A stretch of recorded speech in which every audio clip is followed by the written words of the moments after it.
nights on America's tortured brow. And those are the two areas that really I found always really rejuvenating to keep putting together. Time and time again. That's probably one of the continuums through my music. On sale again.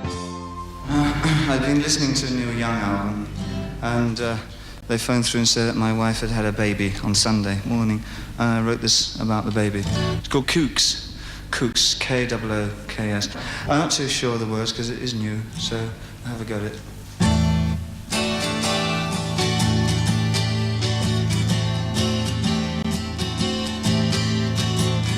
Will you stay in a lover's story?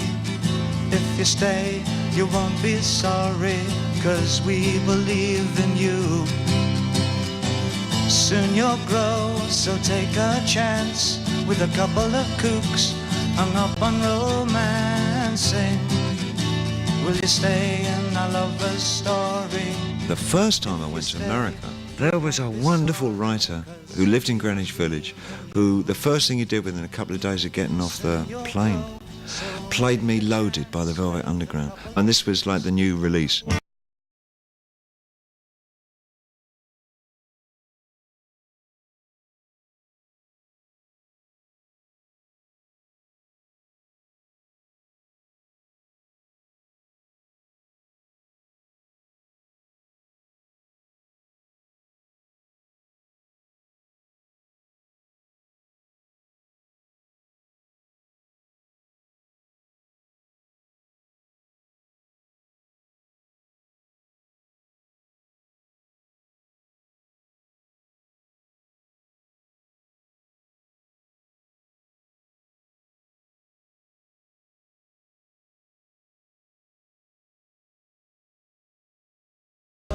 Among a number of films that made a deep impression upon me in the 60s, I think one of the most important is 2001, Stanley Kubrick.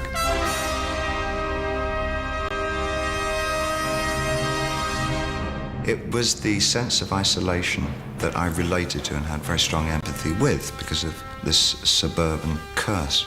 And I think that, in combination with a number of other elements, set the pattern for a lot of the kinds of music that I wrote and the kind of performances that I gave. And probably predicted my lifestyle for the 70s. So I would blame probably all of it on Kubrick. In fact, his next film was essential for what I was doing, which was Clockwork Orange. Because what I wanted to do was create a culture around the music that I was writing, which was the culture of Clockwork Orange. There was something fascinating about this future nihilistic negativity, which I think most young people have a great admiration for that. Ziggy played guitar, jamming good with Weird and Gilly, and the Spiders from Mars. He played it left hand, but made it too far. Became the special man, then we were Ziggy's band. Ziggy really sang. Now we start hitting real problems, because I enjoyed the character so much, and it was so much easier for me to live within that character that, along with the help of some chemical substances at the time, it became easier and easier for me to blur the lines between reality and the blessed creature that I created, my doppelganger. I wasn't getting rid of him at all. In fact, I was joining forces with him. The doppelganger and myself were starting to become one and the same person. You start on this trail of chaotic psychological destruction.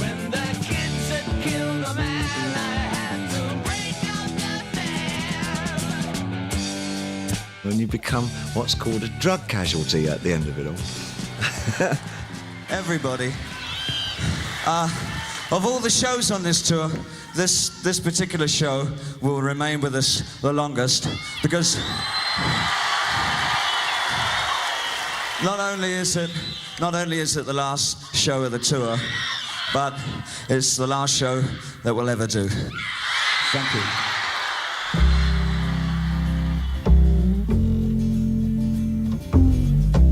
I found I was in the studio with Lou. We wanted to work with each other, and I produced what I think was a really good album with him, because he felt kind of discontented and a bit disillusioned, and I think he was on the point of stopping writing.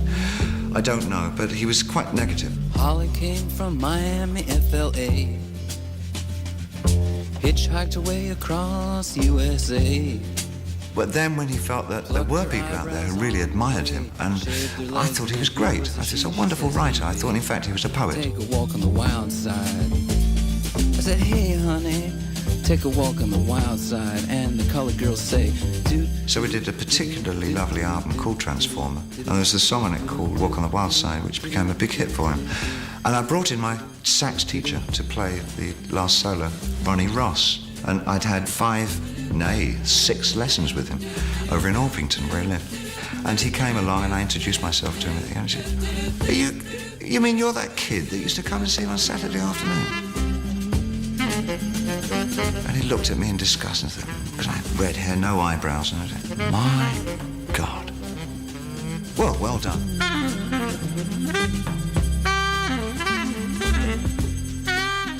From that, I got quite into the idea of producing people, and I heard about a band that was splitting up that I also liked a lot, Mott the Hoople.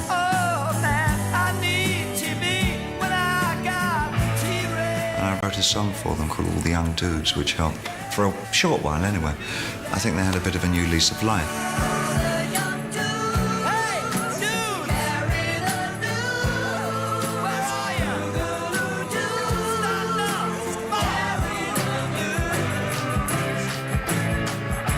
I think Aladdin was more in the area of Ziggy Goes to America. I kind of knew that I'd said all I could say about Ziggy, and what I'd end up doing would be Ziggy Part 2. I thought, well, you know, I'm very tempted to go further with this Ziggy thing only because it's so popular, but actually it's not what I really want to do. So I was really being drawn two ways into, shall I go for the obvious commercial thing and do like the next stage of Ziggy, or how do I cut this? What do I do now? And then I've created this bloody thing. How do I get out of it? And as an interim measure, I did this like Ziggy Goes to America.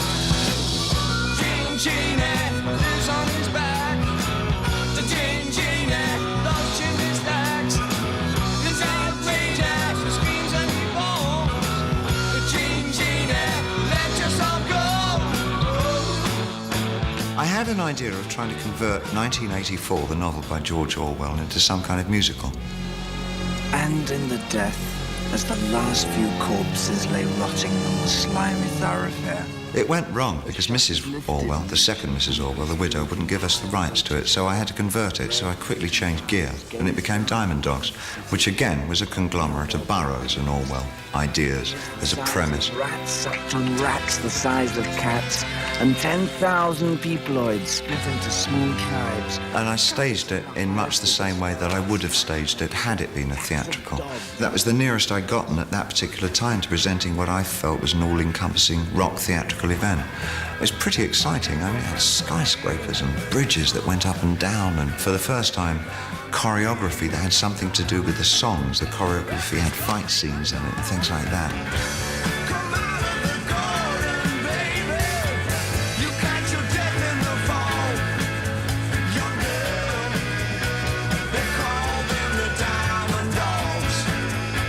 We're supposed to go through America twice, 2 ways, and I took it one way and it was okay, but by the end I'd become soul man, and I've been writing this stuff for young Americans, and I thought, I'm fed up with this set now, I want to do this soul show.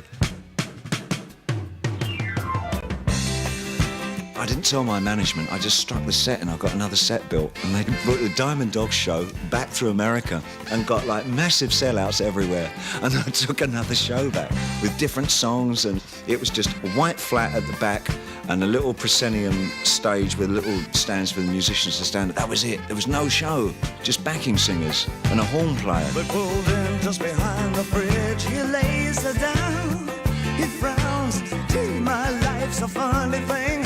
Am I still too young? And we died of death everywhere we went because what's he doing? You know, he's wearing a Puerto Rican peg paint suit and he's singing all this soul stuff. Where's Halloween Jack and all that? Sing one was a young American. Like, all right, look, that's gone and we haven't even seen the show yet, you know. Oh, it was like real self-destruction, but I loved it. I had a great time. She was the young American, standing right through the pit. Eventually, of course, when the album came out, it was very well received. Young Americans became a very big album for me. I mean, I really sort of advanced myself. I sort of was tumbling over myself with ideas. I met John Lennon firstly at some Elizabeth Taylor party. Elizabeth was a charming woman, and she got really kind of involved in coming down to Young Americans, to the sessions and all that, and I rather feel it's because she was probably trying to sell me on this idea of this film that she had called Bluebird, which she went to Russia and was trying to talk me into, and I really liked her. She was lovely, but the film was awful, the script was dreadful, and I didn't, you know, it was like really a difficult, rather embarrassing situation, because, you know, I didn't want to hurt her feelings. Well, I'm sure I didn't. I'm sure she's much more grown up than that. But she invited me to some party, and John Lennon turned up, because he wanted to meet her too. He liked meeting new people. And we got together and we got on very well, you know, and when I was in New York I'd always like knock around with him, you know, and he came along to the studio.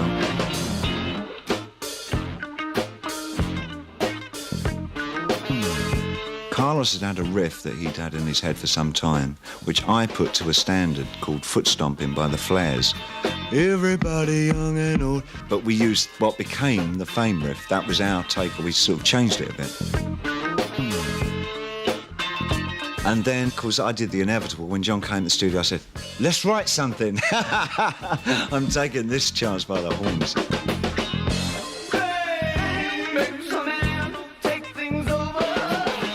And he said, yeah, great, you know, let's do something. So, well, what should we do? You know, and then Carlos said, how about that riff that we did with Foot Stomping? So we played that, and we just started chugging along with that and making up stuff as we were. And John just started singing, aim.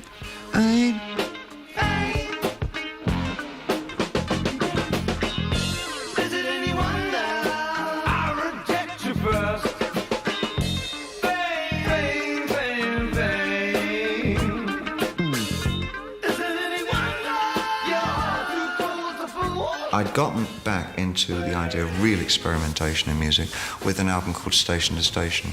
And I think on that, the new sounds of Europe are really coming back to me again, especially the sounds of Dusseldorf, Connie Plank and Neu and Kraftwerk. And again, it was this kind of hybrid thing that appealed to me so much. The idea of mixtures has always been something that I found absolutely fascinating, using the wrong pieces of information and putting them together and finding a third piece of information. Always, again, it's the Burroughs thing. I mean, it's what our life has become in the 20th century. We live and assume our morals and our stances from the fragmented pieces of information that we glean from the media.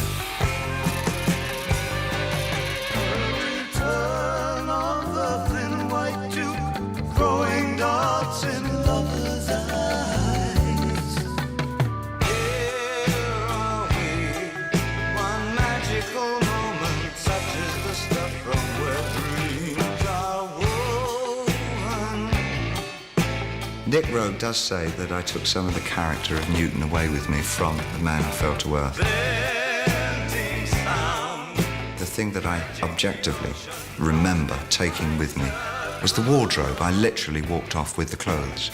And I used the same clothes on the Station to Station tour. The black pants and the waistcoat were made by a lady called Ola Hudson, who subsequently is mother to who we now know as Slash of Guns N' Roses. So I knew Slash as a little lad, put him to bed off a beanbag. And so I started from the clothes upwards, as always, you know.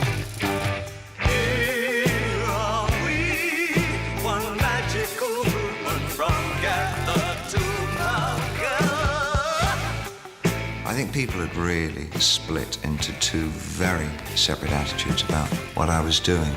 One was that I was just this faggy charlatan, and the other that I was sort of a rock god.